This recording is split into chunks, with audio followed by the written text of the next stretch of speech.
আমি একটু এলাচ দিয়েছিলাম থেতো করে একটা সুন্দর গন্ধ হওয়ার জন্য।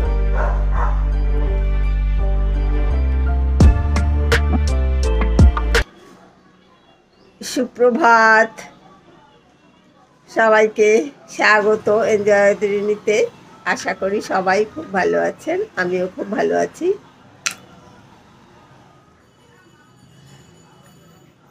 এই চা খেয়ে তারপরে ব্রেকফাস্টটা বানাবো।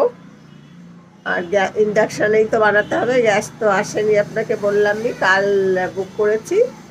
আর দিয়ে যাবে, এত সকালে তো দেবে না, হয়তো একটু বেলায় দেবে। তো আস্তে আস্তে হয়তো আমার রান্না হয়েই যাবে। সাদা ফেস টাওয়েলটাকে একটু ওয়াশ করে ফেলছি, তাই দাঁড়িয়ে দাঁড়িয়ে মেশিনেই করে নিচ্ছি।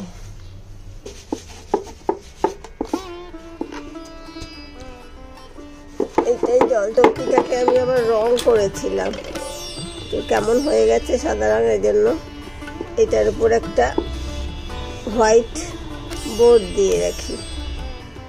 এই গাছটা বসিয়ে দিলাম।